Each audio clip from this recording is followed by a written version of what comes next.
už 1000 mil, už nám zostáva len pár chvíľ.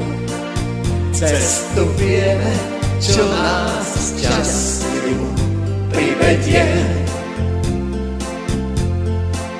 Tých 1000 mil má jeden smer a jeden cieľ.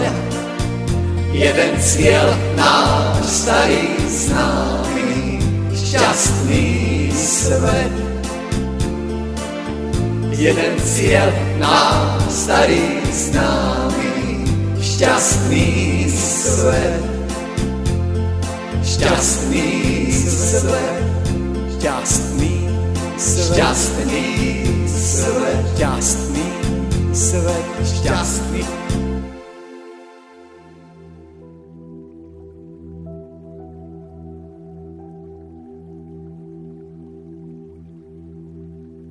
Ahojte, moji milí priatelia a spolutvorcovia. Vítam vás pri druhej časti našej série o 3 kľúčových energiách. Minule sme hovorili o sile očakávania. Zistili sme, že je to mocný nástroj, ktorý však musíme používať vedome a s trpezlivosťou. Dnes sa pozrieme na druhú, nesmierne dôležitú energiu.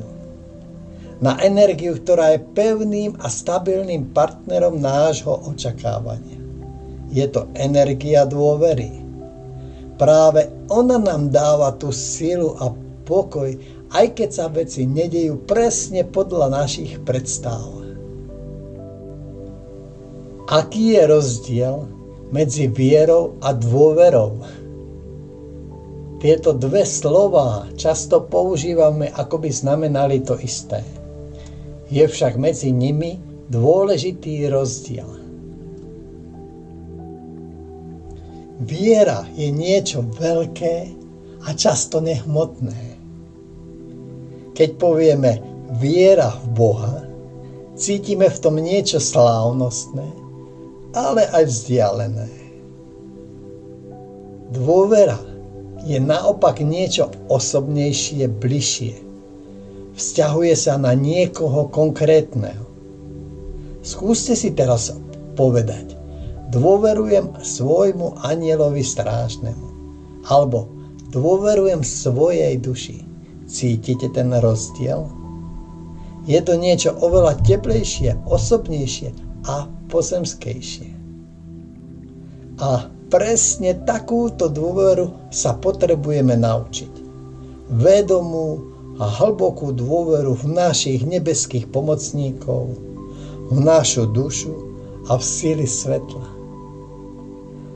Táto dôvera sa stáva mostom, po ktorom k nám môže prúdiť ich pomoc a vedenie. Najväčšou skúškou našej dôvery je, keď sa veci nedejú tak, ako si želáme. Keď sa naše očakávania nenaplnia. Vtedy môžeme cítiť sklamanie, hnev alebo smútok. A presne vtedy je dôležité spomenúť si na niečo, čo môžeme nazvať Boží zámer. Dovoľte mi povedať vám jeden príbeh. Predstavte si človeka s jemnou a citlivou dušou. Hľadá si prácu, aby uživil svoju rodinu. Nájde skvelé miesto s dobrým platom a sľubnou budúcnosťou. A je nadšený. Ale zrazu sa mu do cesty začnú stavať nečakané prekážky. A nakoniec to miesto dostane niekto iný. Tento človek zažíva obrovské sklamanie. Obviňuje osud, šéfa, okolnosti. Vôbec si ale neuvedomuje, že ho v skutočnosti ochránil Boží zámer. Jeho nebeskí pomocníci a jeho duša totiž videli to, čo on vidieť nemohol. Videli, že na tomto mieste by zažil veľa utrpenia.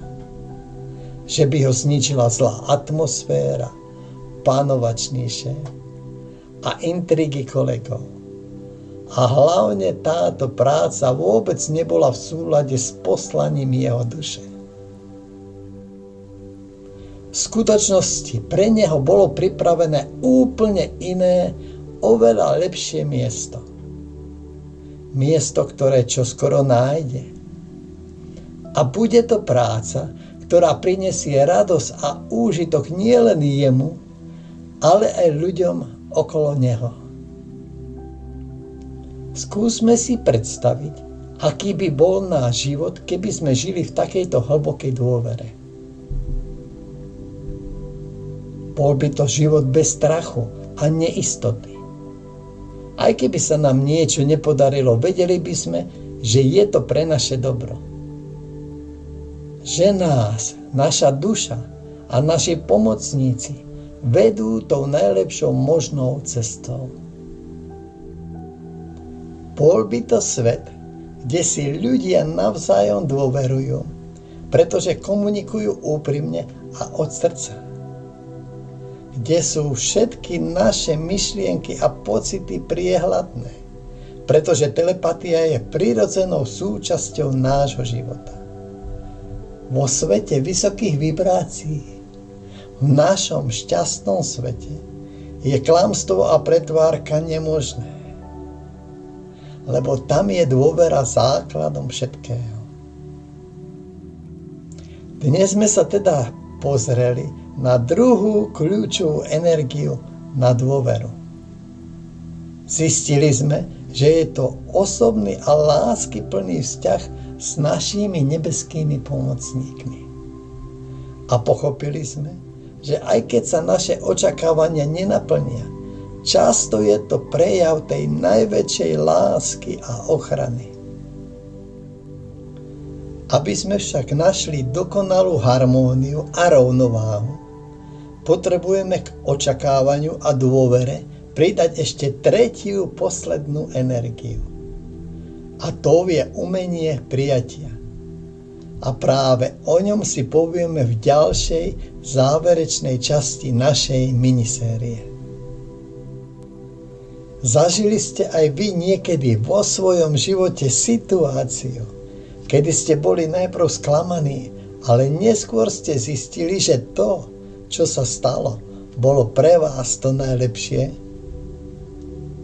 Podelte sa o svoje príbehy, o Božom zámere v komentároch pod videom. Môžu byť veľkým povzbudením pre nás všetkých. Ak sa vám tieto myšlienky páčili, budem veľmi vďačný za každý like a zdieľanie. A aby ste nezmeškali poslednú časť našej série o umení prijatia, nezabudnite na odber a zvonček. S hlbokou dôverou vo vás a v našu spoločnú cestu váš Jojo.